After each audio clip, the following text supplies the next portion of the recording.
यहाँ पे small amount of current flow होता है डी आई, ठीक है। तो करंट डेंसिटी का मैग्नीट्यूड क्या बनेगा, डी आई और डी ए, यानी कि रेशियो ऑफ करंट पासिंग पर यूनिट एरिया। अगर हमारा करंट जो है यूनिफॉर्म फ्लो करता है, यूनिफॉर्मली फ्लो करता है, ठीक है, अगर करंट हमारा यूनिफॉर्मली फ्लो करता है, मतलब इतने से डी एरिया में से भी डी आई करंट है, इतने से डी इस डी एरिया में से भी डी आई करंट है, और मैं और कोई डी एरिया ले लूं उसमें से भी डी आई करंट, ठीक है। तो जो जे बनेगा, जे का magnitude that will be I total, मतलब total current divide by A total area total. तो ये हमारा बन जाता है करंट डेंसिटी का मैग्नीट्यूड। अब क्योंकि ये वेक्टर क्वांटिटी है, इसकी मैग्नीट्यूड के साथ साथ इसकी एक डायरेक्शन भी है, तो जो करंट इसकी डायरेक्शन बनेगी J cap, that will be same as the direction of current. इसे हम बोलते हैं current density. Current density basically simple है, एक यूनिट एरिया से आपका कितना करंट फ्लो कर रहा है उसको हम बोलते हैं करंट डेंसिटी। अगर हमारा जे यूनिफॉर्म है, तो जे मतलब करंट डेंसिटी यूनिफॉर्म है, तो हम इसको बोलते हैं कि आई टोटल अपॉन ए टोटल। पर यहाँ पे कहानी खत्म नहीं होती, एक्चुअली यहाँ से कहानी शुरू होती है। क्यों? लेट्स से मेरे पास सेम वही सिलेंड्रिकल कंडक्टर है, ठीक है, इसमें से करंट फ्लो कर रहा है ऐसा, इधर इधर इधर। अब मैंने क्या करा, मैंने कंडक्टर को लिया और यहाँ से इसे काट दिया, ठीक है। अब इस कंडक्टर की क्या शक्ल बन जाएगी, ये कुछ ऐसा भी।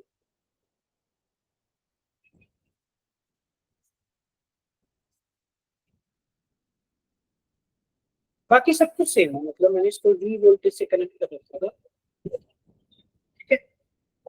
अब हम करंट डेंसिटी को कैसे डिफाइन करें,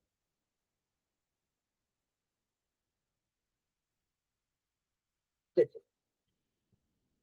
हमें पता है हमारा करंट इस डायरेक्शन में फ्लो कर रहा है ऐसे, ठीक है। अभी यहाँ पे देखो, यहाँ पे जो एरिया वेक्टर है वो ऐसे बनेगा, ठीक है। ये छोटा सा एरिया और उसका एरिया वेक्टर ऐसे, और ये हमारा करंट फ्लो कर रहा है आई, आई कैप या फिर जे कैप बोल सकते हैं। लेट्स से इनके बीच में एंगल है थीटा। अब क्या आप बोलोगे, जो आपका करंट डेंसिटी का मैग्नीट्यूड है, करंट डेंसिटी का मैग्नीट्यूड, आप क्या बोलोगे, आप बोलोगे small amount of current D I, यहाँ पे जो D I amount of current flow करता है, तो लेट्स से ये आपका डी आई। अब आपको इस डी ए का कंपोनेंट लेना है, इसका कंपोनेंट लेना है टुवर्ड्स दिस डायरेक्शन, तो आप बोलोगे it is defined as d a upon d i upon d a cos of theta, ठीक है। अगर आपका कुछ एंगल बन रहा है सरफेस एरिया के बीच में और करंट के बीच में, तो आपको एक कंपोनेंट लेना है एरिया का, जो कि हम गॉस लॉ में करते हैं। इसमें भी फर्दर सेम चीज है, अगर आपका जे यूनिफॉर्म है, मतलब आपका करंट का डिस्ट्रीब्यूशन, करंट डिस्ट्रीब्यूशन अगर आपका यूनिफॉर्म है, तो आप बोलोगे जे का magnitude is equal to i total upon a total cos of theta, ठीक है। अभी एक्चुअली थीटा है क्या, theta is basically angle between current की डायरेक्शन, करंट की डायरेक्शन एंड एरिया वेक्टर की डायरेक्शन, एरिया वेक्टर की डायरेक्शन। या फिर आपको सिंपली इतना समझना है, आपको एरिया का वो कंपोनेंट लेना है जो करंट की डायरेक्शन के परपेंडिकुलर है। जैसे फॉर एग्जांपल मेरा एरिया से टेढ़ा, करंट ऐसे फ्लो कर रहा है, ये एंगल है थीटा, तो आपको इस एरिया का वो कंपोनेंट लेना है जो कि करंट की डायरेक्शन के परपेंडिकुलर है, ये कंपोनेंट। या बोल सकते हो ये जो एरिया वेक्टर है इसका वो कंपोनेंट लेना है जो करंट की डायरेक्शन के अलोंग है। अगर मैं एरिया वेक्टर की बात करूं तो करंट की डायरेक्शन में बोलना है, और एरिया की बात करूं तो हमें बोलना है परपेंडिकुलर, उसे हम बोलते हैं current density, D upon d ए। अब इसको समझते ये चीज, ठीक है। अगर मैं इसको इधर मल्टीप्लाई में ले जाऊं तो मेरा स्मॉल अमाउंट ऑफ करंट वो कितना फ्लो करेगा, d i is equal to magnitude of j, d a का मैग्नीट्यूड कोस ऑफ थीटा। इसको नेक्स्ट शीट पे लिखो, डी आई तो small amount of current is equal to current density का magnitude, area का magnitude into cos of theta. अगर आपको 11th में याद हो, हम ये पढ़ के आए हैं A B cos theta is simply equal to A dot B और डॉट प्रोडक्ट। तो डी आई को मैं क्या लिख सकता हूँ, J vector dot D A vector का डॉट प्रोडक्ट। और अगर मुझे टोटल करंट निकालना है तो सिंपली मैं दोनों साइड इंटीग्रेशन करता हूँ। इंटीग्रेशन करने के बाद मेरा आई कितना बनेगा, इंटीग्रेशन जे डॉट, इसके बेसिस पे उम्मीद है कि कुछ नहीं। सिंपली हमने इतना पढ़ा कि करंट डेंसिटी क्या होता है। Current density is basically current flowing through per unit area, एक यूनिट एरिया से आपका कितना करंट फ्लो। फिर हमने उसकी एक्सप्रेशन निकाला कि करंट डेंसिटी का जो मैग्नीट्यूड है दैट इज करंट का मैग्नीट्यूड, डी का एरिया का मैग्नीट्यूड। पर अगर आपका करंट जो है यूनिफॉर्मली डिस्ट्रीब्यूटेड है, करंट इज यूनिफॉर्मली डिस्ट्रीब्यूटेड, तो हम बोलते हैं it is defined as I total on A total, तो total current divide by total area. और इसकी डायरेक्शन क्या होगी, इसकी direction will be same as the direction of current. फिर हमने बात करी, ये तो हमने एक सिंपल सा केस लिया है जब हमारा एरिया वेक्टर और करंट की डायरेक्शन सेम है। ये हमने सिंपल सा केस लिया जब हमारा एरिया वेक्टर और करंट की डायरेक्शन सेम है। फिर हमने एक कॉम्प्लेक्स यानी कि एक जनरल केस ले लिया, एक जनरल केस ले लिया जब एरिया वेक्टर और करंट के बीच में कोई भी एंगल थीटा हो सकता।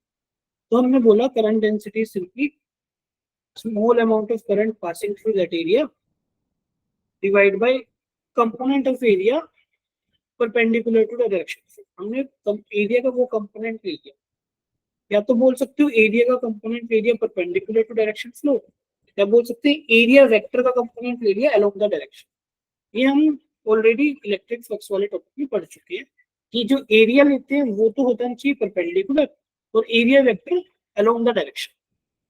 उसके बाद इससे हमने बोला कि जो करंट डेंसिटी है दैट इज, अगर करंट हमारा यूनिफॉर्मली डिस्ट्रीब्यूटेड है तो करंट डेंसिटी क्या बनेगी, I total divide by A total cos.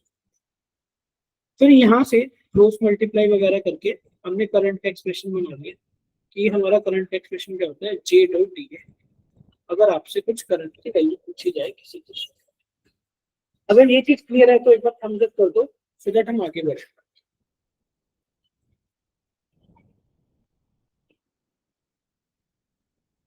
Last class में हम ड्रिफ्ट वेलोसिटी पढ़ चुके थे, ठीक है। अब टॉपिक इज हमें पढ़ना रिलेशनशिप बिटवीन, रिलेशनशिप पढ़ना है हमने किस किस के बीच में, ड्रिफ्ट वेलोसिटी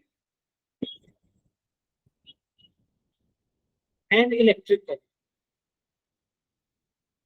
इन दोनों के बीच में हमें एक रिलेशन कि इन दोनों के बीच में क्या रिलेशन। ड्रिफ्ट वेलोसिटी हम कल डिस्कस कर चुके हैं कि हम मान लेते हैं सारे के सारे इलेक्ट्रॉन्स एक हाइपोथेटिकल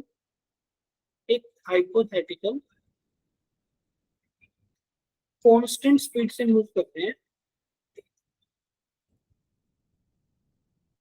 कहां पे मूव कर रहे हैं, towards positive terminal of battery, positive terminal की तरफ मूव कर रहे हैं। और कब मूव करते हैं, जब आप एक पोटेंशियल डिफरेंस अप्लाई करते हैं। ये हमने ड्रिफ्ट वेलोसिटी का कांसेप्ट कल पढ़ा। अब उस ड्रिफ्ट वेलोसिटी की वैल्यू भी हम निकाल चुके हैं, vd is equal to e tau by n। कल हम ये निकाल चुके हैं। अब बात आती है हम इसकी इस ड्रिफ्ट वेलोसिटी और इलेक्ट्रिक करंट के बीच का रिलेशनशिप एस्टेब्लिश करना चाहते हैं। वो हम कैसे करेंगे, अब जरा ध्यान से देखो। लेट्स से हमारे पास एक कंडक्टर है, हम जितनी डेरिवेशंस कर रहे हैं अभी वो हम सिलेंड्रिकल कंडक्टर के लिए कर रहे हैं, और वो अप्लाइड हर जगह। मतलब मैं हर बार सिलेंड्रिकल कंडक्टर ले रहा हूँ कि हमारी वायर शेप सिलेंड्रिकल होती है, राइट। अगर मान लो मेरे पास एक कंडक्टर है, लेट्स से जिसका एरिया ऑफ क्रॉस सेक्शन है ए, इस कंडक्टर की लेंथ है एल, और इसके अंदर कुछ इलेक्ट्रॉन्स है।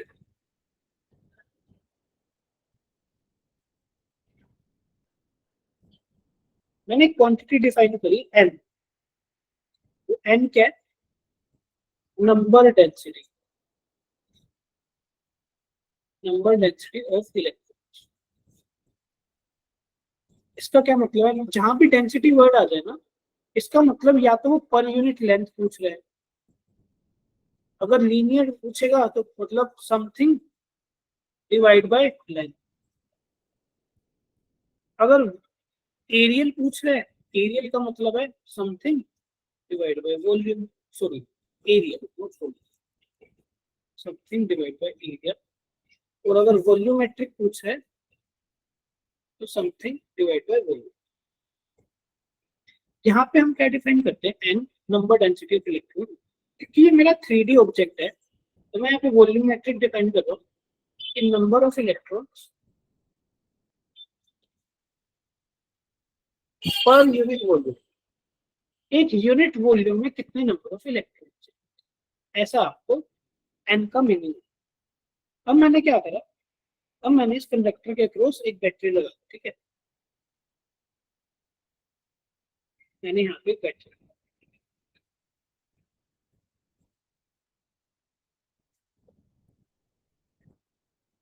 होगा क्या, सारे के सारे इलेक्ट्रॉन्स इधर ड्रिफ्ट करते हैं, पॉजिटिव कर देंगे। तो कितनी स्पीड से मूव करेंगे, वो स्पीड कितनी है, ई ई टाउ बाय एम, इतनी स्पीड से वो मूव करने लगे। हालांकि इसको वेलोसिटी बोलते हैं, क्योंकि मैं स्पीड बोल रहा हूँ, क्योंकि मैं इसका मैग्नीट्यूड ले रहा हूँ, तो डायरेक्शन को आएंगे टुवर्ड्स द पॉजिटिव। अब इसका फिजिकल मीनिंग क्या है, फिजिकल मीनिंग ये है सिंपली, एक सेकंड में एक इलेक्ट्रॉन, एक सेकंड में एक इलेक्ट्रॉन इतना पाथ कवर कर लेगा ना, स्पीड का मतलब बेसिकली यही होता है ना, डिस्टेंस ट्रेवल्ड इन 1 सेकंड।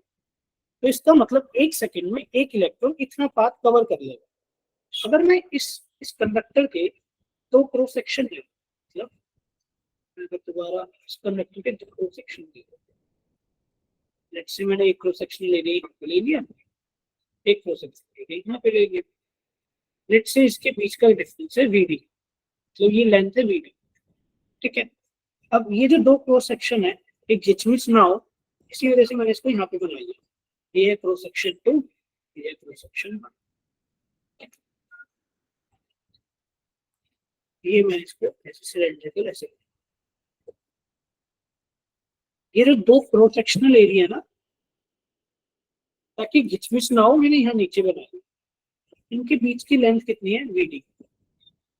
तुम एक बात बताओ, जितने भी इलेक्ट्रॉन्स इस क्रॉस सेक्शन एरिया में होंगे, वो सारे के सारे इलेक्ट्रॉन्स एक सेकंड बाद इस क्रॉस सेक्शन एरिया को क्रॉस करते हैं, क्योंकि सारे के सारे इलेक्ट्रॉन्स की स्पीड कितनी है, वीडी, मतलब इतना डिस्टेंस ई ई टाउ बाय एम वो एक सेकंड में ट्रेवल कर लेंगे। और मैंने भी बोला कि ये डिस्टेंस वीडी है, तो सारे के सारे इलेक्ट्रॉन्स इस, ये जो सेकंड वाला क्रॉस सेक्शनल एरिया है, इसको क्रॉस कर जाएंगे एक सेकंड के लिए, ये सारे के सारे, ठीक है। पर कहानी यहाँ खत्म नहीं होती, एक बात बताओ, जब यहाँ वाले इलेक्ट्रॉन्स इस वाले एरिया को क्रॉस कर रहे हैं, तो ये जो बीच के इलेक्ट्रॉन्स होंगे जितने भी, ये भी क्रॉस कर जाएंगे। ये चीज समझ में आई तो एक बार समझ कर, मैं ये बोल रहा हूँ, दो क्रॉस सेक्शनल एरिया ले लिया मैंने, एक ये वाला एरिया, एक ये वाला, इनके बीच का जो डिस्टेंस है वो वीडी है। इसका मतलब यहाँ पे जो जितने भी इलेक्ट्रॉन्स है वो एक सेकंड के बाद वीडी डिस्टेंस ट्रेवल कर लेंगे और इस वाले क्रॉस सेक्शनल एरिया को कवर कर देंगे, क्रॉस कर देंगे। अब जितने इलेक्ट्रॉन्स इन दोनों क्रॉस सेक्शनल एरिया के बीच में होंगे, वो वाले भी इस क्रॉस सेक्शन को कवर कर देंगे। जब ये वाले कवर कर रहे हैं, मतलब ये वाले क्रॉस कर रहे हैं, तो ये जो बीच वाले इलेक्ट्रॉन्स है ये भी क्रॉस कर जाएंगे। ये चीज समझ में आई, एक बार थम्स अप कर दो अगर ये समझ में आ गया। अब हम क्या डिफाइन करते हैं, करंट हमारा क्या होता है, current is basically charge flowing upon time taken, या सिंपली अगर हम बोले d q by d t, कि एक यूनिट टाइम में हमारा कितना चार्ज फ्लो करता है। करंट की बेसिकली मीनिंग क्या है, एक यूनिट टाइम में कितना चार्ज फ्लो करता है। अब देखो,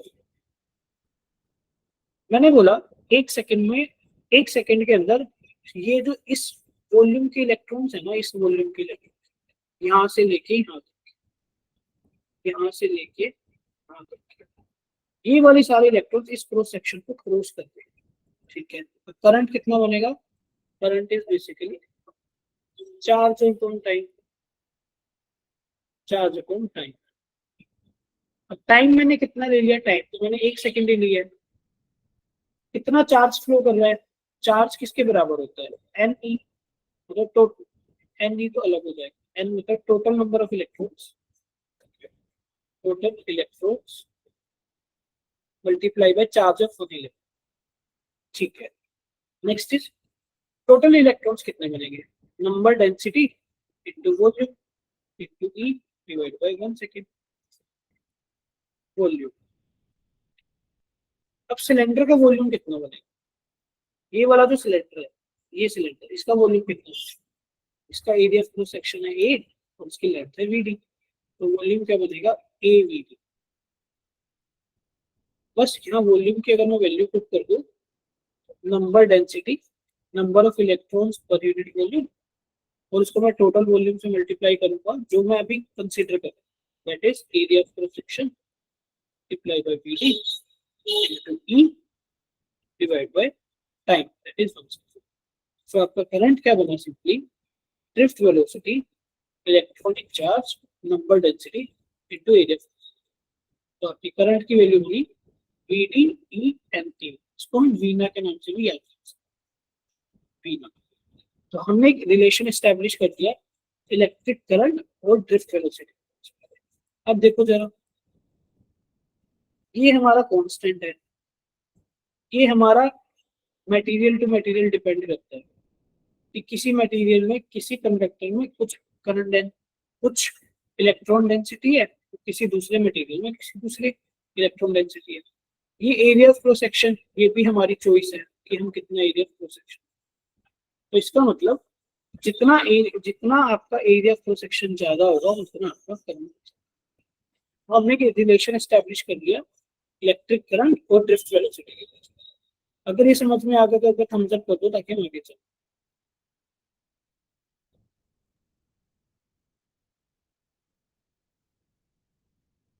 ठीक है, next is I is equal to drift velocity E n। अगर इस एरिया को मैं डिवाइड में ले जाऊँ सर, तो ये क्या बन जाएगा, I डिवाइड बाय एरिया। ये किसके बराबर है, डी डी ई एन।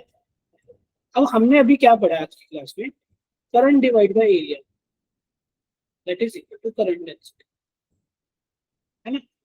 और ड्रिफ्ट वेलोसिटी की वैल्यू हमने लास्ट क्लास में पढ़ी है और मैंने आज भी बताई है, E V tau by N. अगर मैं वैल्यूज पुट कर दूं तो मेरा वी डी क्या बन जाएगा, ई टाउ बाय एन, इसको ई से मल्टीप्लाई कर दो, एन से मल्टीप्लाई कर दो, तो ये मेरा क्या बन जाएगा, J is equal to N E square tau by multiply by E. ये जो एक्सप्रेशन बना है, J is equal to N E square tau by multiply by electric field. यहाँ पर इस क्वांटिटी को हम बोलते हैं कंडक्टिविटी ऑफ मटेरियल, इसको हम बोलते हैं कंडक्टिविटी ऑफ मटेरियल।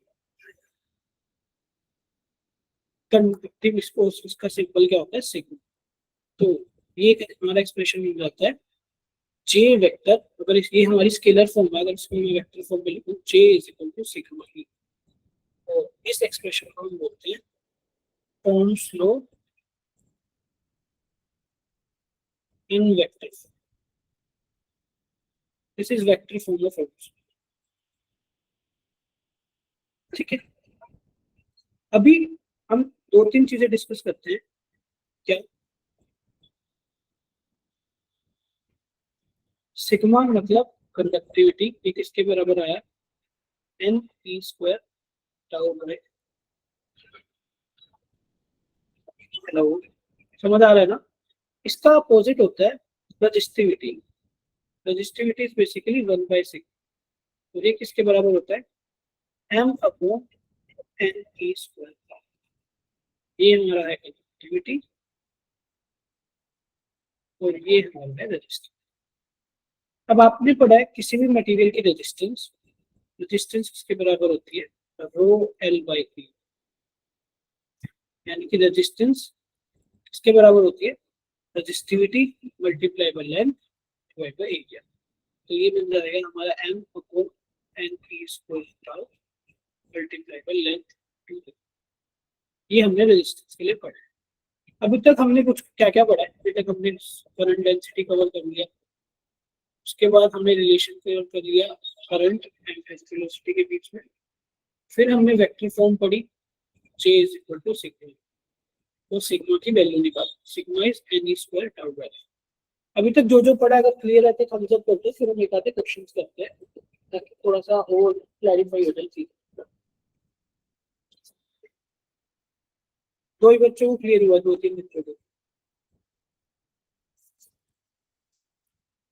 ठीक है, नेक्स्ट एक क्वेश्चन करते हैं। क्वेश्चन इज, क्वेश्चन आपको क्या गिवन है,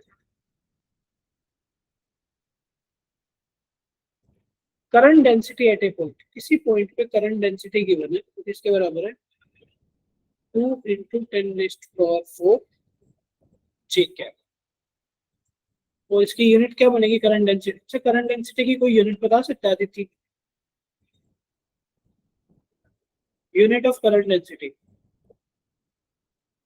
इस करंट डिवाइड बाय एरिया। तो करंट की यूनिट क्या होती है, एम्पियर, एरिया की क्या होती है, मीटर स्क्वायर। इसकी यूनिट मिलेगी एम्पियर पर मीटर स्क्वायर। और आपको एरिया वेक्टर गिवन है, एरिया वेक्टर कितना गिवन है, एरिया वेक्टर कितना, 2 i cap plus 3 j cap metre square. ऐसा आपको एरिया। और आपसे पूछा गया फाइंड, फाइंड टोटल करो। अभी ध्यान से देखो, ठीक है, पढ़ेगा थोड़ा सा करंट इसके बराबर है इंटीग्रेशन जे होती है। ठीक है, अभी देखो सिंपल सी बात है, जे हमारा कांस्टेंट है। ठीक है, तो जे अगर हमारा कांस्टेंट है तो हम इसको इंटीग्रेशन से बाहर ले आऊंगा, इंटीग्रेशन डीए। अब डीए का टोटल इंटीग्रेशन क्या बनेगा, डीए का इंटीग्रेशन बनेगा टोटल एरिया। तो I dot A J dot A. अब सिंपली आपको जे और ए का क्रॉस डॉट प्रोडक्ट है, तो J is 3 into 10 raised to power 4 j cap dot product with 2 i cap plus 3 j cap। यहाँ पे जे कैप है तो जे कैप के जे कैप से मल्टीप्लाई कर दो, 6 into 10 raised to power 4 ampere. इतना आपको करंट फ्लो, ऐसे सोल्व करनी है क्वेश्चन। समझ आया?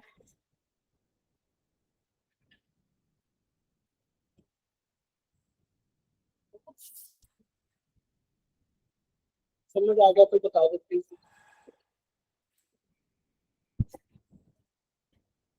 नेक्स्ट एक टॉपिक आता है, अभी तो हमने topic is variation of parameters, variation of parameters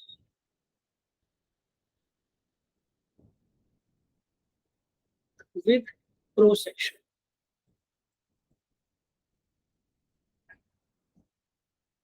मान लो हमारे पास एक ऐसा ऐसा कंडक्टर है जिसका क्रॉस सेक्शनल एरिया चेंज कर, लेट्स से यहाँ से शुरू हुआ ऐसे और ऐसे,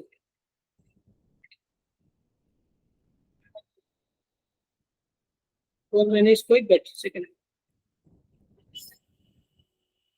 ये मेरा कंडक्टर है, इसका एक वेरिएबल क्रॉस सेक्शन है, इसको मैंने वी वोल्ट की बैटरी से कनेक्ट किया। ये एक क्रॉस सेक्शन एरिया है इसका, और ये दूसरा क्रॉस सेक्शन एरिया। जैसे जैसे मैं यहाँ से इधर जा रहा हूँ जो क्रॉस सेक्शनल एरिया है वो इंक्रीज करता है। क्वेश्चन आता है कि क्या क्या पैरामीटर्स चेंज करते हैं। हमारे पैरामीटर्स कौन कौन से होते हैं? एक पैरामीटर होता है हमारा ड्रिफ्ट स्पीड, ठीक, यहाँ पे ड्रिफ्ट स्पीड ज्यादा हो, लेट्स से क्रॉस सेक्शन 1 है, एक क्रॉस सेक्शन 2 है, यहाँ पे ड्रिफ्ट स्पीड ज्यादा होगी या 2 पे ड्रिफ्ट स्पीड ज्यादा होगी। सेकंड इज इलेक्ट्रिक करंट, यहाँ पे इलेक्ट्रिक करंट ज्यादा होगा या यहाँ पे electric current. Third is current density J, ठीक है। फोर्थ इज इलेक्ट्रिक फील्ड,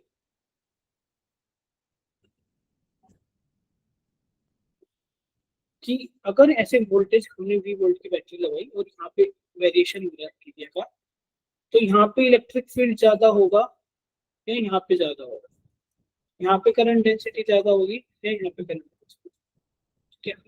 तो इसको हम स्टडी कैसे करते हैं? देखो सिंपल सी बात है, आप अपनी छोटी क्लासेस में पढ़ के आए हो ओम्स लॉ। ओम्स लॉ क्या कहता है? Current is equal to voltage divide by resistance. अब वोल्टेज तो हमारी फिक्स्ड है, वोल्टेज हमारी फिक्स्ड है, कांस्टेंट है। अभी जो मटेरियल है, इस मटेरियल की रेजिस्टेंस भी कांस्टेंट होगी,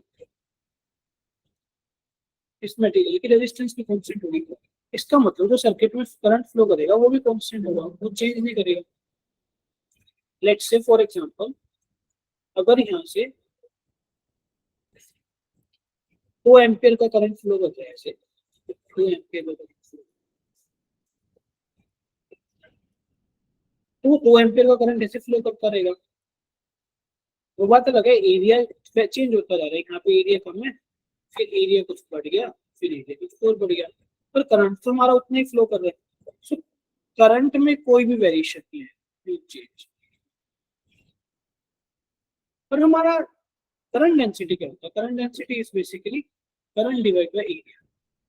अगर हमारा करंट कांस्टेंट है और एरिया बढ़ता है जैसे जैसे मैं आगे जा रहा हूँ, इसका मतलब करंट डेंसिटी मेरी डिक्रीज हो। उसके बाद होता है इलेक्ट्रिक फील्ड। हमें पता है, अभी हमने एक रिलेशन ड्राइव करा है, J is equal to sigma.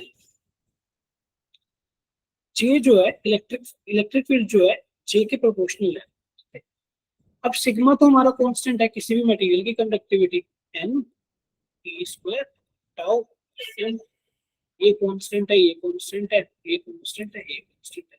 इसका मतलब इलेक्ट्रिक फील्ड J के प्रोपोर्शनल है। अगर J हमारा डिक्रीज कर रहा है तो इलेक्ट्रिक फील्ड भी हमारा डिक्रीज कर रहा है। नेक्स्ट आता है ड्रिफ्ट वेलोसिटी। अभी आपने 11th क्लास में इक्वेशन पढ़ी होगी, equation of continuity, equation of continuity, जिसमें हम बोलते हैं एरिया और वेलोसिटी का प्रोडक्ट जो है सेम है, अगर जहां ये जो होता है कांस्टेंट होता है। या बोल सकते हो वेलोसिटी जो है some constant divide by area, ऐसा होता है। अगर हमारा एरिया बढ़ेगा तो हमारा वेलोसिटी कम होगी, ये हम देखते भी है। अगर आपके पास एक पानी की पाइप है ना, और इसमें पानी फ्लो करता है, इसमें से वाटर फ्लो करता है, अगर हम पानी की पाइप को ऐसे यहाँ से प्रेस कर देते हैं, दबा देते हैं, तो हम देखते हैं यहाँ से पानी बहुत स्पीड में बाहर निकलता है। जब हमें कहीं पे छिड़काव करना होता है पानी का या कुछ भी करना होता है, ये हमने ऑब्जर्व करा, ठीक है। ये किस वजह से होता है? Equation of continuity. एरिया और वेलोसिटी का प्रोडक्ट जो है हमेशा सेम होता है, हम बोल सकते हैं एरिया वेलोसिटी जो है inversely proportional to area. Same चीज यहाँ पे भी एप्लीकेबल है। जैसे जैसे एरिया बढ़ता जा रहा है, एरिया और वेलोसिटी का प्रोडक्ट जो कांस्टेंट है, अगर एरिया बढ़ रहा है तो फोर्स वेलोसिटी को कम होगा, तो ड्रिफ्ट स्पीड भी कम हो जाएगी। तो यहाँ पे जो इलेक्ट्रॉन्स की ड्रिफ्ट स्पीड है वो ज्यादा होगी, और यहाँ पे जो इलेक्ट्रॉन्स की ड्रिफ्ट स्पीड है वो कंपैरेटिवली कम होगी। वो कम स्पीड से इधर ड्रिफ्ट करेंगे और यहाँ ज्यादा स्पीड से इधर। ये चीज समझ में आई तो एक बार थम्स अप कर दो ताकि हम आगे बढ़े। 4 पैरामीटर्स है बेसिक, एक ही बच्चे को समझ में आया। सर हाँ हाँ, ये रेजिस्टेंस कांस्टेंट क्यों है? क्या? रेजिस्टेंस कांस्टेंट क्यों है? ये देखो अभी रेजिस्टेंस हम पढ़ेंगे। रेजिस्टेंस बेसिकली क्या, resistance is rho L by, ठीक है। ऑल्दो हम आपके मन में ये डाउट हो रहा होगा कि यहाँ पे रेजिस्टेंस अलग है, यहाँ पे रेजिस्टेंस अलग है, यहाँ पे रेजिस्टेंस अलग है, आपके मन में ये डाउट है क्योंकि एरिया फ्लो सेक्शन बढ़ता जा रहा है। पर मैं ये बोल रहा हूँ कि इस पूरे मटेरियल की रेजिस्टेंस तो कांस्टेंट है। इस पूरे मटेरियल की रेजिस्टेंस से 20 होगी, तो जो करंट क्या फ्लो करेगा, करंट इस बात पे डिपेंड नहीं करता कि इंडिविजुअल पार्ट की कितनी रेजिस्टेंस, करंट इस बात पे डिपेंड करता है कि टोटल कितनी रेजिस्टेंस। तो वोल्टेज लेट से अगर 20 वोल्ट है और 20 ओम की रेजिस्टेंस है तो 1 एम्पियर का करंट, बेसिकली हम ऐसा बोल सकते हैं ना कि ये इतने सारे जो रेजिस्टेंस है ये सीरीज में कनेक्टेड है, तो सारी की सारी रेजिस्टेंस का मैंने सम ले लिया। समझ पा रहे हो? वो बात आपकी सही है, आपके मन में ये डाउट आ रहा होगा सर यहाँ की रेजिस्टेंस अलग है, यहाँ की रेजिस्टेंस, पर मुझे यहाँ की रेजिस्टेंस का लेना देना नहीं है, मुझे टोटल रेजिस्टेंस का लेना है। टोटल रेजिस्टेंस मेरी कांस्टेंट है, इसकी वजह से मेरा करंट कांस्टेंट। अगर ये समझ आया तो थम्स अप कर दो। तो बेसिकली हमारे 3-4 पैरामीटर्स होते हैं, drift velocity, electric current, current density, electric field, relaxation time T, ठीक है। अगर area of cross section increase करेगा, अगर area of cross section increase करेगा तो करंट पे कुछ फर्क नहीं पड़ेगा, करंट डेंसिटी हमारी डिक्रीज होगी, इलेक्ट्रिक फील्ड डिक्रीज होएगा, ड्रिफ्ट वेलोसिटी डिक्रीज होगी और रिलैक्सेशन टाइम पे कोई फर्क नहीं। ऐसे आप उसको याद कर सकते, ठीक है जी। आगे चलें,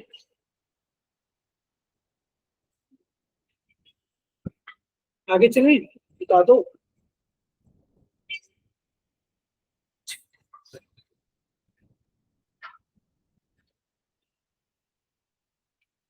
नेक्स्ट इज वीआई कैरेक्टरिस्टिक्स।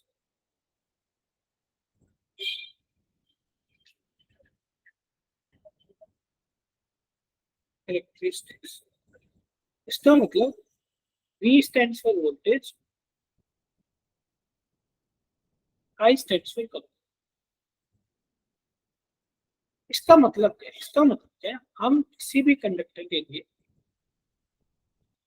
किसी भी एक कंडक्टर के लिए लो टेम्परेचर्स पर ये देखना चाहते हैं, लो टेम्परेचर्स क्यों, अभी वो बताऊंगा। ऐसे किसी भी कंडक्टर के लिए लो टेम्परेचर्स पे देखना चाहते हैं कि अप्लाइड वोल्टेज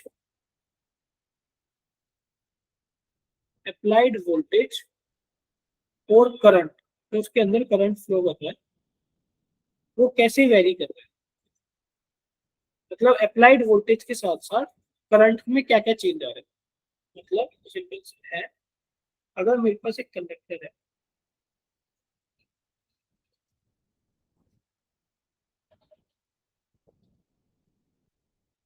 इसको मैंने कनेक्ट करा बैटरी से, और लेट्स से इस कंडक्टर की लेंथ है L, इसका एरिया ए, यहाँ पे मैंने कुछ लगाई वोल्टेज V और इसके अंदर कुछ आई एम। एक्सपेरिमेंटली ऐसा ऑब्जर्व किया गया कि जो करंट फ्लो कर रहा है कंडक्टर में is directly proportional to voltage, मतलब जितनी ज्यादा आप वोल्टेज लगा रहे हो उतना करंट आपका फ्लो कर रहा है। लेट से आपने 1 वोल्ट की वोल्टेज लगाई तो 5 एम्पियर करंट फ्लो कर रहा है, 2 वोल्ट की वोल्टेज लगाई 10 एम्पियर फ्लो कर रहा है, 3 वोल्ट की वोल्टेज लगाई 15 एम्पियर फ्लो कर रहा है। ऐसा ये जो डायरेक्टली रिलेशन था ये ऑब्जर्व करा गया एट लो टेम्परेचर्स, ठीक है। और हाई टेम्परेचर्स पे क्या था वो भी हम डिस्कस करेंगे। जब भी हम कांस्टेंट ऑफ प्रोपोर्शनैलिटी हटाते हैं तो इक्वल टू का साइन आता है, तो यहाँ पे वो इक्वल टू का साइन था जी, और इस जी को हम क्या बोलते हैं, कंडक्टेंस, ठीक है। और basically I is equal to G, और यहाँ पे जी क्या होता है, conductance, which is basically the reverse of resistance, which is basically the reverse of resistance. I is equal to 1 by R to V, तो V मेरा क्या बन गया, R आ गया, या V is equal to I। इसको हम बोलते हैं ओम्स लॉ, जो कि आप क्लास 10 में भी पढ़े। ठीक है, अब सवाल आता है कि हमने इसको लो टेम्परेचर पे ही क्यों बात की, क्योंकि जैसे जैसे आप टेम्परेचर को इंक्रीज करते हो ना, तो ये जो क्वांटिटी है आर, जिसको हमने रेजिस्टेंस बोला, या बोला कि जी कंडक्टेंस, और जैसे आप टेम्परेचर इंक्रीज करते हो, जी या आर आपके कांस्टेंट नहीं रहते, ये आपके चेंज करने लगते हैं। ऐसा हमने टोटली एक्सपेरिमेंटली ऑब्जर्व करा, शुरू से बता रहा हूँ। एक्सपेरिमेंटली हमने क्या ऑब्जर्व करा, I is directly proportional to V. ठीक है, अब कभी हम प्रोपोर्शनलिटी का साइन हटाते हैं तो इक्वल टू का साइन लगाते हैं, और इक्वल टू का साइन लगाने के लिए हमारे पास एक कांस्टेंट ऑफ प्रोपोर्शनलिटी है। नाम से क्लियर है, it is constant of proportionality. लेकिन जैसे जैसे हम हाई टेम्परेचर पे जाते हैं, जी या फिर R doesn't remain constant, they start vary, तो उनकी वैल्यू चेंज होने लगती है। इसलिए हम जो ओम्स लॉ डिफाइन करते हैं, डिफाइंड फॉर कंडक्टर्स, कंडक्टर्स के लिए डिफाइंड है, for low temperatures, low temperatures. अगर मैं ग्राफ बनाऊं ओम्स लॉ का, वोल्टेज वर्सेस करंट, तो ये एक स्ट्रेट लाइन है, ठीक है। पर ये जो स्ट्रेट लाइन है सिर्फ तभी वैलिड है जब आपका लो टेम्परेचर, जैसे जैसे आप टेम्परेचर हाई करोगे, ये जो अपना आइडियल बिहेवियर है इससे डेविएट कर, ये ग्राफ ऐसे कुछ ऐसे चीज, ठीक है। तो ओम्स लॉ आपका वैलिड नहीं है हाई टेम्परेचर, ओम्स लॉ सिर्फ कहाँ वैलिड है, वैलिड एट लो टेम्परेचर्स। तो ये हमने ओम्स लॉ। फिर बात आती है रेजिस्टेंस, ये जो उसकी कांस्टेंट प्रोपोर्शनलिटी है, ये एक्चुअली है क्या, जो हमने आर पढ़ा, दैट इज रेजिस्टेंस, ये कांस्टेंट ऑफ प्रोपोर्शनलिटी एक्चुअली है क्या। ऑल तो आप पढ़ चुके हो, फिर भी एक रिकॉल कर लेते हैं। Resistance is basically hindrance, hindrance या फिर बोल सकते हैं opposition offered to flow of electrons.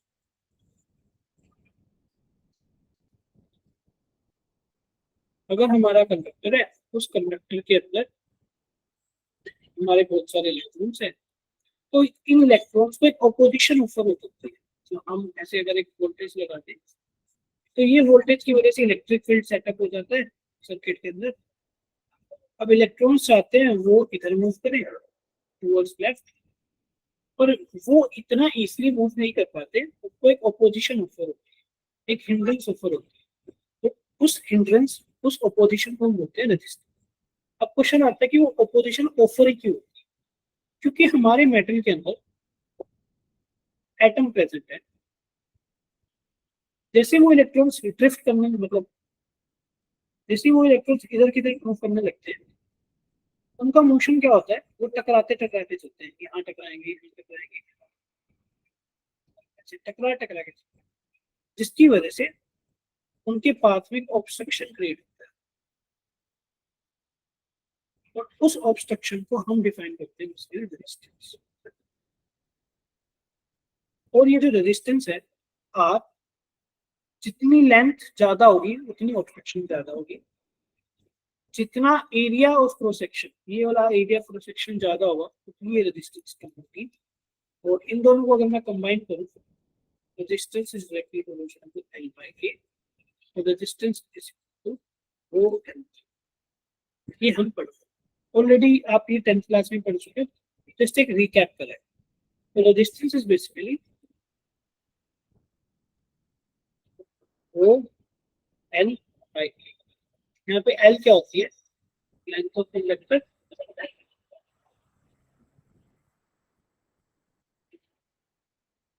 Area क्या होता है, यहाँ पे ये चीज ध्यान रखने वाली है, जो एरिया है ना, ये एरिया ऑफ क्रॉस सेक्शन होता है। तो आपका जैसे ये सिलेंडर है, सिलेंडर का एक कर्व सरफेस एरिया भी तो है, पर हमें वो नहीं लेना, हमें वो एरिया लेना जिस एरिया से इलेक्ट्रॉन्स परपेंडिकुलरली पास करते हैं। हमें क्रॉस सेक्शनल एरिया लेना है। Cross sectional area basically means वो एरिया जहाँ से इलेक्ट्रॉन्स परपेंडिकुलरली पास कर रहे हैं, उस एरिया को क्रॉस करते हैं। और फिर हमने बात, ऑलरेडी हम ये लो पढ़ चुके हैं, इसको हम बोलते हैं रेजिस्टिविटी। उसकी वैल्यू क्या होती है, m upon n t square tau. अब बात कर लेते हैं यूनिट की। रेजिस्टेंस की क्या है, रेजिस्टेंस की यूनिट होती है ओम।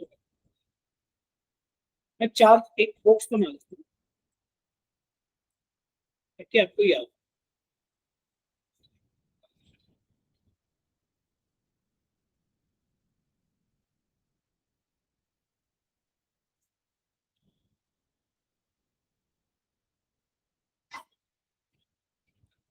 एक चीज है रेजिस्टेंस, रेजिस्टेंस की यूनिट होती है ओम, ऐसा लिखा जाता है, तो इसको डिनोट ऐसा किया। फिर एक चीज है कंडक्टेंस, सिंबल है इसका आर और इसका सिंबल है सिग्मा। कंडक्टेंस की यूनिट इसकी उल्टी हो जाती है, इसका माहौल, क्योंकि ये आपस में उल्टे हैं, इनकी यूनिट भी उल्टी हो जाएगी। या फिर ओम इनवर्स। और एक एक एक्स्ट्रा यूनिट भी होती है जिसे हम बोलते हैं साइमन, ये आपने केमिस्ट्री में पढ़ी हुई है साइमन। अब मुझे एक बात बताओ, अगर रेजिस्टेंस की यूनिट ओम है, इसकी यूनिट मीटर है, इसकी यूनिट मीटर स्क्वायर है, रेजिस्टिविटी की यूनिट क्या मिलेगी, फटाफट से बता दो। बेसिकली रेजिस्टेंस क्या है, वो एल बाई ए, इसकी यूनिट है ओम, इसकी यूनिट मुझे नहीं, मुझे निकालनी है, इसकी यूनिट है मीटर, इसकी यूनिट है मीटर स्क्वायर। रेजिस्टिविटी की यूनिट बनेगी ओम मीटर, ओम मीटर। सिमिलरली कंडक्टिविटी, कंडक्टिविटी किसका उल्टा होता है, कंडक्टिविटी रेजिस्टिविटी का उल्टा होता है, तो इसकी यूनिट बनेगी ओम इनवर्स मीटर इनवर्स। या फिर आप बोल सकते हो इसको यूनिट से, कंडक्टेंस महो टेन इनवर्स, या फिर साइमन मीटर इनवर्स। क्योंकि हमारा ओम इनवर्स, ये तो ओम इनवर्स है, क्या ये किसके बराबर है, महो के बराबर। ये थोड़ा सा कंफ्यूजिंग लगता है, एक बार दोबारा रिकैप कर लेते हैं। रेजिस्टेंस की यूनिट है ओम, ऐसे ओम लिखा और ऐसे सिंपल बना लिया। कंडक्टेंस भी इसका उल्टा, यानी कि ओम इनवर्स या फिर महो या फिर साइन। नेक्स्ट इज रेजिस्टिविटी, रेजिस्टिविटी की यूनिट होती है ओम इंटू मीटर। जो कुछ यहाँ पे है इसके साथ मीटर मल्टीप्लाई करो, ठीक है। अब रेजिस्टिविटी किसका, कंडक्टिविटी किसका उल्टा है, रेजिस्टिविटी का उल्टा है। तो कंडक्टिविटी की क्या यूनिट बनेगी, ओम का उल्टा यानी कि इनवर्स, मीटर का उल्टा यानी कि मीटर इनवर्स। या फिर एक ओम इनवर्स को हम ऑलरेडी बोल चुके हैं, ओम इनवर्स महो के बराबर होता है या फिर साइमन के बराबर। तो मीटर इनवर्स तो ऐसे है। समझ आया, units of resistance, resistivity, conductivity. समझ आ गया तो एक बार थम्स अप कर दो।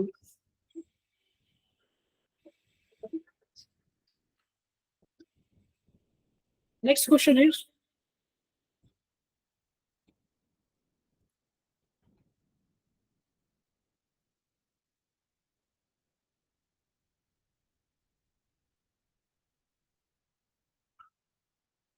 लेट्स से हमें एक ग्राफ दे रखे है वोल्टेज वर्सेस करंट का, दो कंडक्टर्स के लिए। एक का ग्राफ ऐसा है, सेकंड कंडक्टर का ग्राफ ऐसा है। ये फर्स्ट कंडक्टर का ग्राफ है, सेकंड। आपसे पूछा गया इसकी रेजिस्टेंस मान लो आर वन, इसकी रेजिस्टेंस है आर टू। तो आपसे पूछा गया आर वन और आर टू में से कौन सा बड़ा है। अब आप ये कैसे पता लगाएंगे, हमें पता है V is equal to I R, इसका मतलब V बाई आई इसके बराबर है। तो जो वी आई ग्राफ का स्लोप है, slope of V I graph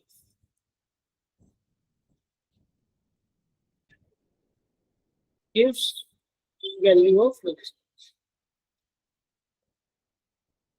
we I graph का स्लोप हमें रेजिस्टेंस की वैल्यू बताता है। अब इस ग्राफ में अगर मैं देखूं, मेटल 1 के लिए स्लोप है थीटा 1 tan थीटा 1 और ये लेट्स से एंगल थीटा। तो मेटल 2 का स्लोप ज्यादा है मेटल 1 के कंपैरिजन में, इसका मतलब मेटल 2 की रेजिस्टेंस ज्यादा है मेटल 1 की रेजिस्टेंस। ये चीज समझ आई? सिमिलरली अगर मैं ग्राफ बनाऊं,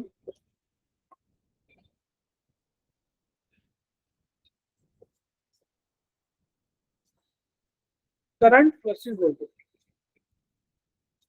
और मैं बोलूं मेरे पास दो मेटल्स हैं, एक मेटल 1 है एक मेटल 2 है, और अब मैं पूछूं कि किसकी रेजिस्टेंस ज्यादा है, अब कैसे निकालोगे?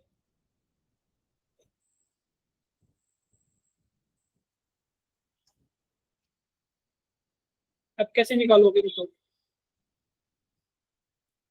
देखो,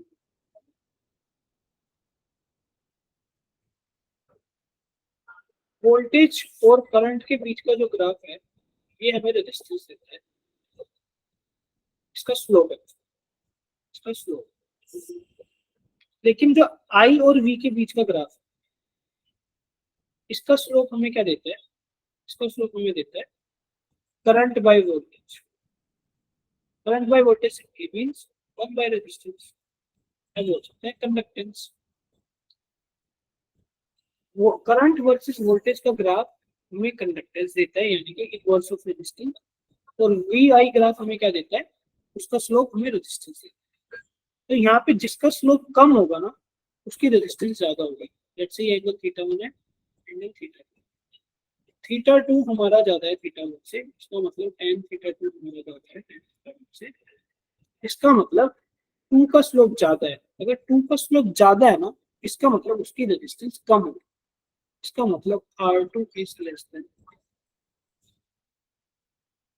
ये चीज समझ में आई तो एक बार थम्स अप कर दो, वरना रिपीट कर देता हूँ। दो ही बच्चों को समझ में आ रहा है? प्राची आप हो क्लास में?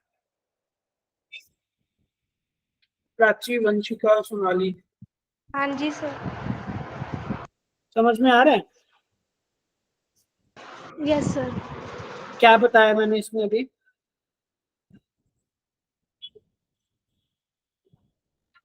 ये तो कैसे एक्सप्लेन? है, बताओ क्या बताया? वंशिका आप बताओ।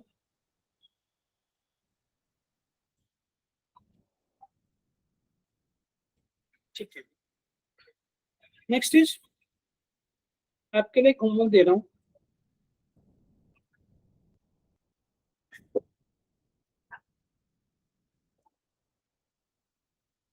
आपको रेजिस्टेंस की डायमेंशन निकालना,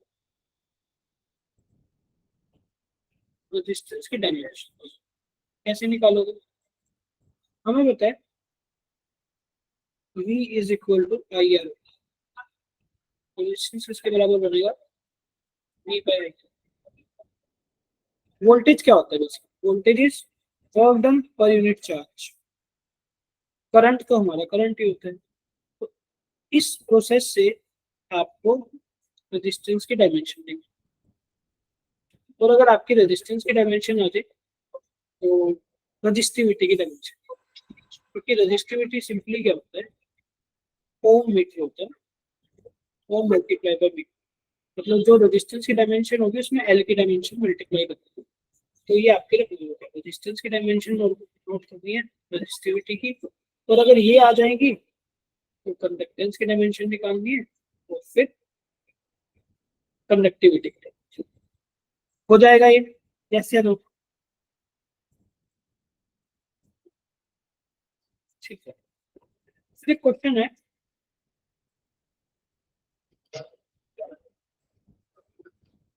एक चीज और डिस्कस कर लेते हैं, रेजिस्टेंस रो एल। रो किसके बराबर होता है? N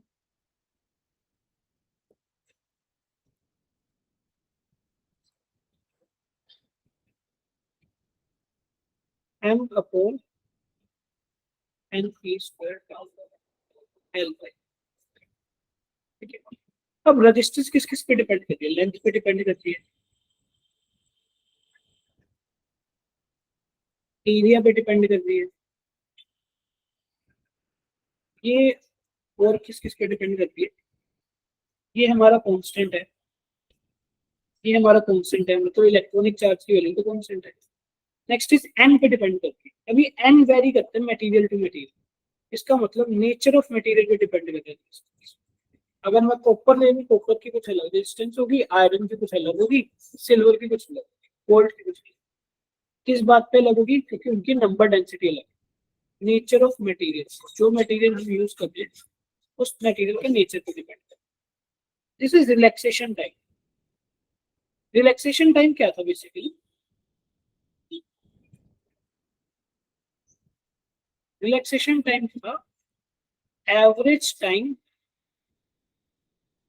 between two collisions. Two collisions मतलब जब हमारा इलेक्ट्रॉन मूव करता है,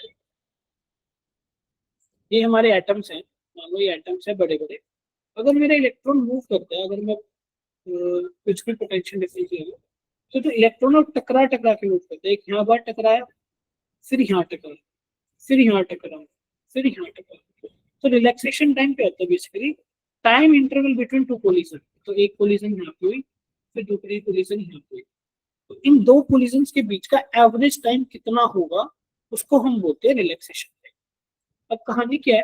जैसे जैसे मैं टेम्परेचर इंक्रीज करूंगा, अगर मैं टेम्परेचर इंक्रीज करूंगा, टेम्परेचर इंक्रीज करने की वजह से ये जो एटम्स है ये वाइब्रेट करने लगेंगे।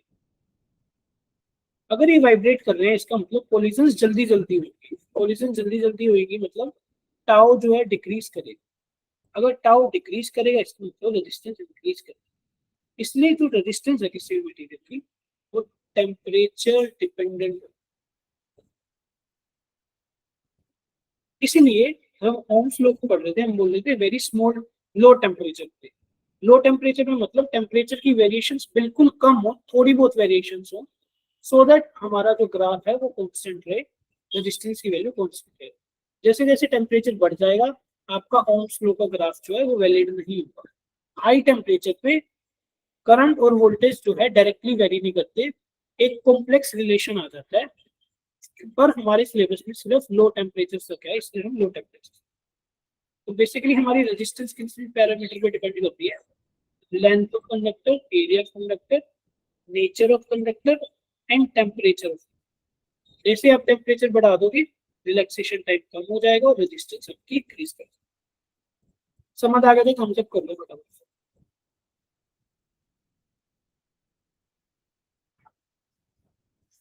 नेक्स्ट इज एक क्वेश्चन है,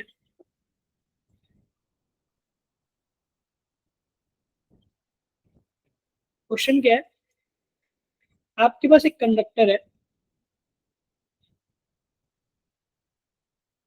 उस कंडक्टर की लेंथ है एल, उस कंडक्टर की रेडियस है आर, ठीक है। अब आपने क्या करा, इसको ना खींच दिया, इसको स्ट्रेच कर दिया, और इसकी लेंथ क्या बन गई? N L. N times increase कर दिया आपने, एन टाइम्स इंक्रीज कर। अब सोचो अगर आप किसी चीज को इंक्रीज करोगे, उसकी रेडियस जो है डिक्रीज कर जाएगी। लेट्स से इसकी न्यू रेडियस बन गई आर। अब पूछा है कि इसकी नई रेजिस्टेंस कितनी होगी। अब इसकी नई रेजिस्टेंस क्या होगी? एज्यूमिंग टेम्परेचर जो है सेम, टेम्परेचर भी सेम है और आपका क्या होगा, नंबर कंडक्टर भी सेम, मतलब सेम कंडक्टर, ठीक है। अब हमें पता है रेजिस्टेंस किसके बराबर होता है? रेजिस्टेंस होता है रो एल। वो तो हमारा कांस्टेंट रहेगा, क्योंकि ये तो मटेरियल डिपेंडेंट होता है, तो टेम्परेचर डिपेंडेंट। तो मटेरियल पे हमारा सेम है, टेम्परेचर भी हमारा सेम। तो रेजिस्टेंस जो है लेंथ और एरिया पे डिपेंड करता है। तो जो पहले एक रेजिस्टेंस थी, लेट से R1, वो किसके बराबर है? वो L by pi R square. पहले रेजिस्टेंस। अब रेजिस्टेंस चेंज हो जाएगी, कैसे चेंज हो जाएगी? लेट्स से फाइनल लेंथ होगी एनएल और रेडियस होगी एल, तो फाइनल रेजिस्टेंस होगी R2, रेजिस्टिविटी तो सेम ही है, लेंथ होगी एनएल और ये बन गया पाई R1। अब हमें पता नहीं R1 कितना चेंज हो गया, मतलब रेडियस कितना चेंज हो गया।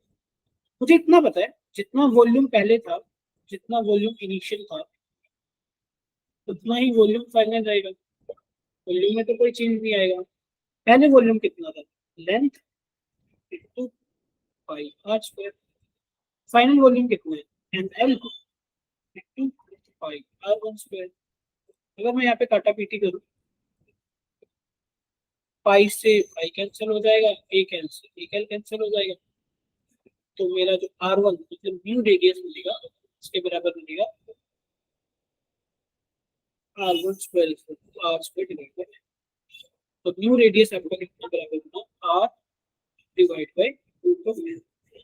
सिंपली अगर मैं यहाँ पे वैल्यूज पुट करूँ, new resistance is equal to N L pi R square, अब रूट एन ऊपर चला जाएगा एन, तो मेरी न्यू रेजिस्टेंस किसके बराबर मिलेगी? R is equal to N square rho L by pi R, which is your old resistance.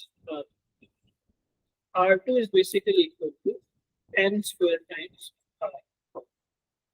तो ये एक स्टैंडर्ड रिजल्ट है कि अगर आप किसी वायर को स्ट्रेच करते हो, ठीक है, तो अगर आप किसी वायर को स्ट्रेच करते हो, तो स्ट्रेच करने पे अगर लेट्स से उसकी लेंथ L से NL होती है, n टाइम्स इंक्रीज करती है, तो जो उसकी रेडियस है R फाइनल, जो रेडियस है, उसकी फाइनल रेडियस है, वो तो इनिशियल रेडियस का रूट एन टाइम्स हो जाएगी, मतलब डिवाइड बाय रूट एन, और जो उसकी रेजिस्टेंस है वो N square times original resistance. ये आपका स्टैंडर्ड रिजल्ट है। एग्जाम में क्वेश्चन आए तो हम इतना लंबा नहीं करेंगे, वो अपने रिजल्ट से याद रखेंगे और सॉल्व करते हैं। अगर हमारी कोई वायर है, उस वायर की लेंथ एल है, रेडियस आर है, तो उसको हम स्ट्रेच कर रहे हैं, तो उसकी जो रेडियस है वो तो initial radius divide by root N, जो रेजिस्टेंस है वो एन स्क्वायर टाइम्स इंक्रीज। ये आपका स्टैंडर्ड है। अगर ये चीज समझ में आ गई तो थम्स अप कर दो, बाकी फिर कल मिलते हैं, ठीक है? आज के लिए इतना करेंगे, फिर कल मिलते हैं।